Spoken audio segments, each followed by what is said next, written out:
নমস্কার বন্ধুরা, কেমন আছো সবাই? রান্নাবাটি পরিবারে তোমাদের সকলকে স্বাগত। আজ সকাল সকাল বেরিয়ে পড়েছি ব্রেকফাস্ট করতে আর পৌঁছে গেছি ম্যাকডিতে। ম্যাকডির ভেতরে ঢুকে পড়লাম ম্যাকডিতে। দেখো ম্যাকডিটা কত সুন্দর, যদিও ম্যাকডিগুলো খুব সুন্দরই হয়, বেশ অনেকটা জায়গা নিয়ে হয়। আর এই জায়গাটাতে বসতে আমার বেশ ভালো লাগে। পাশেই কফি হচ্ছে, কফির জন্য আলাদা সেকশন। এখানে সব যে ইয়েগুলো আছে, কেকগুলো আছে, সেগুলো রাখা আছে, আর ওইখান থেকে সব অর্ডার হচ্ছে। কফির মেশিনটাও খুব সুন্দর, আমার না বেশ ভালো লাগে এই কফি মেশিনে কফি বানাতে। এবার বসে পড়েছি খেতে। এসে গেছে খাবার, চিকেন সারপ্রাইজ বার্গার, বেশ ভালো, কম দামে বেশ ভালোই লাগে খেতে। ফ্রেঞ্চ ফ্রাইজ আর একটা কোক নিয়েছি। এবার খেয়ে নেব, খেয়ে নিয়ে যাব মাছের দোকানে।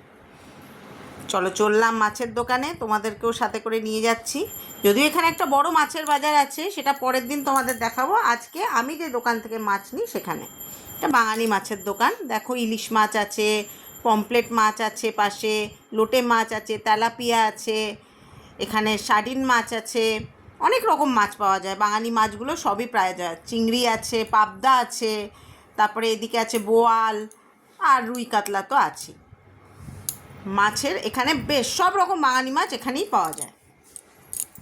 এবার এসে গেছি বাড়ি এসে খাওয়া দাওয়া করে দুপুরে একটা ঘুম দিয়ে দিয়েছি। এই সন্ধে হলো, এবার সন্ধে দিচ্ছি। সন্ধে দিয়ে তারপরে যাব আজকে একটা খাবার বানাতে, তোমাদেরকেও সঙ্গে করে নিয়ে যাব। ওই যে আমার টাফি চারদিকে ঘুরে বেড়াচ্ছে, নেচে বেড়াচ্ছে এদিক ওদিক। সন্ধে হয়ে গেছে, বাইরে লাইট জ্বেলে দিয়েছি। আমি আবার সারা বছরই এই লাইটগুলো জ্বালিয়ে রাখি, আমার বেশ ভাল লাগে। যদিও সবাই আমাকে বলে দিওয়ালির সময় জ্বালানোর কথা, কিন্তু আমি সারা বছরই জ্বালাই, আমার বেশ ভাল লাগে। ঠাকুরের বাসন সব ধুয়ে রেখে দিয়েছি, কালকে ভোরবেলায় পুজো হবে তার জন্য। এখন আপাতত সন্ধে দিয়ে নিচ্ছি। সন্ধে দিয়ে তারপরে যাব খাবার বানাতে ছেলের জন্য।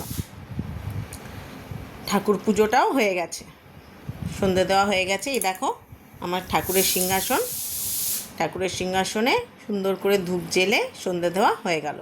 এবার চলো যাই খাবার বানাতে। আজকে ছেলের জন্য একটা খাবার বানাবো। আমার ছেলে তো পুরো পিওর ভেজ, কিচ্ছু খায় না জানো তো, তাই বানাবো আজকে অ্যাভোকাডো স্যান্ডউইচ। অ্যাভোকাডো স্যান্ডউইচ বানাতে কী কী লাগছে সেটা দেখিয়ে দিচ্ছি। ব্রেড তো লাগছেই, স্যান্ডউইচ যেহেতু। তাছাড়া এখানে একটা সস আছে, যদিও এটা জ্যান সস, এতে কোনো পেঁয়াজ রসুন নেই। আর লাগছে একটি অ্যাভোকাডো। এই অ্যাভোকাডোটাকে কেটে এর ভেতর থেকে যে ইয়েটা আছে, এর ভেতরে যে পাল্পটা আছে ওটা বার করে নেব। বার করে দেখো নিয়েছি, তার সঙ্গে সস, নুন, মিষ্টি আর একটা লঙ্কা, এই দিয়ে এটাকে এবার ভালো করে পিষে নেব। পিষে তারপরে সেটাকে ব্রেডের ওপর লাগিয়ে বানাবো অ্যাভোকাডো স্যান্ডউইচ। চলো এবার এটা পিষে নিই। পেষা হয়ে গেছে, দেখো এবার ভালো করে এটাকে একদম পিষে নিয়েছি। একটু মিহি করেই পিষবে, কারণ না হলে না মুখে লাগবে। আর অ্যাভোকাডোর একটা নিজস্ব টেস্ট আছে, যদি আমি তো পেঁয়াজ রসুন কিছুই দিতে পারি না, তোমরা পারলে রসুন দিও, ভালো লাগবে। এবার এটাকে ভালো করে লাগিয়ে তার উপর বেশি করে চিজ দিয়ে গ্রেট করে পুরো স্যান্ডউইচটা রেডি করে নিয়েছি। এবার খালি ওপর থেকে আরেকটা করে ব্রেড দেব। অবশ্যই বাটার দিয়ে দিও ব্রেডের মধ্যে।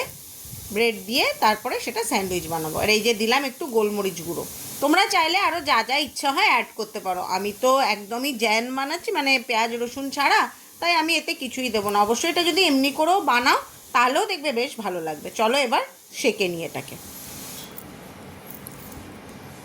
সেঁকা হয়ে গেছে, দেখো স্যান্ডউইচটাকে এবার কেটে নিয়েছি, সুন্দর করে দুটো পাশ সেঁকে নিয়েছি, আর ভেতরে চিজটা একদম মেল্ট হয়ে গেছে।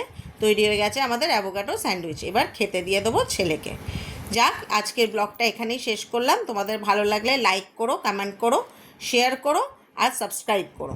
আর বেল আইকনটা টিপে দিও যাতে এরকম আরও ভিডিও তোমরা পাও। চলো টাটা।